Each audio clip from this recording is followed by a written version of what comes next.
Hello, Virtuoso family. Well, the CNBC segment never materialized after all. But the message about how certain industries have been disproportionately devastated has been growing around the world, as well as the plight of the small business. Virtuoso has been a member of WTTC, the World Travel and Tourism Council, for well over a decade. It was created to educate the world, especially governments and the financial sector, on the economic and social importance of our industry. The problem has always been twofold.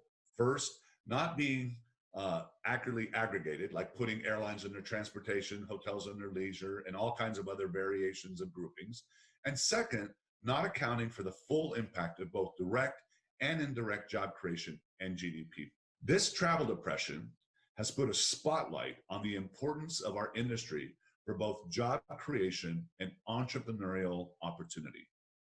Opportunities that provide diverse people all over the world a chance to shape their own future and to create meaningful jobs with dignity and purpose.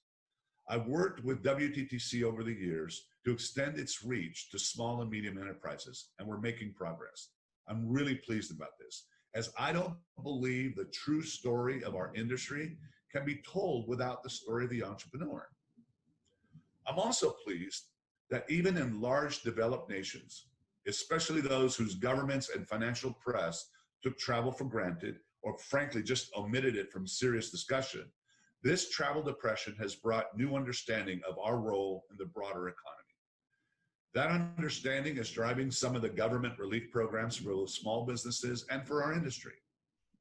Last night, we got the news that the PPP Flexibility Act passed the U.S. Senate. This Monday, June 8th, we will have a U.S. member call with ASTA CEO Zane Kirby and Government Affairs Head Evan Peck to update us and provide an opportunity for Q&A. I want to take this moment to express my gratitude to Jennifer Wilson-Buttigieg for all the work she did for years as the co-chair of the ASTA PAC and for really getting Virtuoso involved. The ASTA PAC focused on government advocacy, and working together with ASTA has certainly turned out to be as important as we always thought it could be. Speaking of working together, the member collaboration teams around the world continue to do what Virtuosos do so well: freely share and support each other. A key topic over these past few weeks has been around compensation changes, both inside agencies and between agencies and partners. And once again, I want to commend those partners that are actively changing policies to help member agencies and their advisors with cash flow, as well as policies to improve travel confidence. There were also discussions around returning to physical offices, what the appropriate protocol should be, the laws, et cetera, and frankly, the role and go-forward mix of physical space versus virtual work. Certainly something that we're deeply looking at. The teams also discussed the increase in client interaction via text and, my favorite, video conference. And as many of you have heard me say for a while, I believe that the use of video conference is a completely underutilized technology that increases that human connection advantage of ours. And well, thanks to this world lockdown, we've all taken a crash course in using it. You have, your clients have, our kids have, our grandparents have. It's a valuable asset that helps strengthen all these relationships. And yes, your smiling face on video conference is a secret weapon. It is. And speaking of strengthening and innovating client engagement, earlier this week, we sent, as promised, Wanderlust invitations to advisors outside the US and Canada. And that was just a week ago that we did it in the US. By the way, that's the fastest rollout of a Virtuoso product outside the US and Canada ever.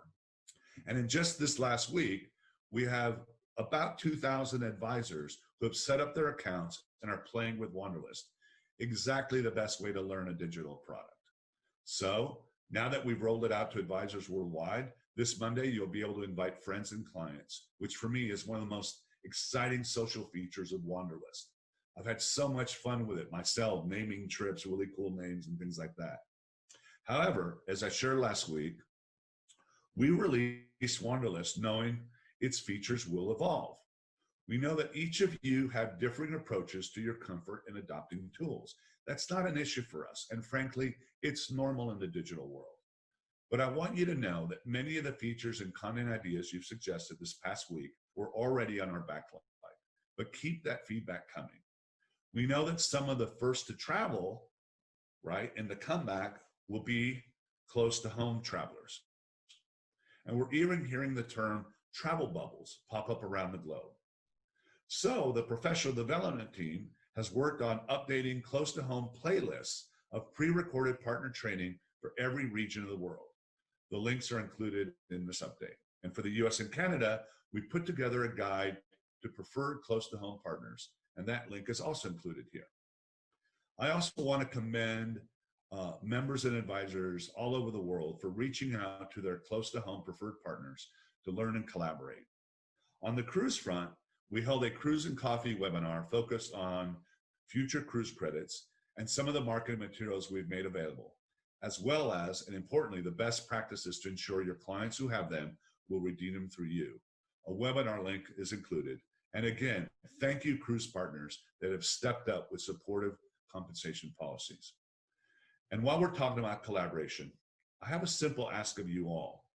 Please update your profiles on virtuoso.com. And if you've never loaded that photo, please do it now. It would be so great to see that personal connection. And owners, managers, liaisons, account managers, please make sure your company profiles are also updated. Okay, enough with the public service announcement. Now, over the weeks, I've received numerous emails saying you appreciate the balance of positivity and realism in these updates. So thank you. As I shared before, protecting our confidence in times like these has to be an active pursuit. You may have heard me talk about Strategic Coach before, an entrepreneurial coaching program I attended for over a decade, and one that a growing number of you have joined over the years, both member and partners. When I first joined, the founder, who's also a previous keynote speaker of ours, Dan Sullivan, asked our class what our number one job as entrepreneurs should be. And you know what? None of us got it right. He went on to tell us it was to protect our confidence. Without confidence, entrepreneurialism doesn't work. So Dan and his team have been offering a lot of free resources, which you can find on strategiccoach.com. But today I've decided to include a specific exercise to deal with severity of what we're facing every day, especially the not knowing what will come next. It's called the Positive Focus Exercise. We've included the link and I hope you find it helpful. Dan says, you can always choose to look for opportunities for growth, for connection with other people, and for self-improvement. Make these constants in your life and no amount of uncertainty will defeat you. But you know, sometimes that defeated feeling can momentarily grab you. And of course, that's what caring people are feeling this week as we see the pain of injustice and divisiveness in our society.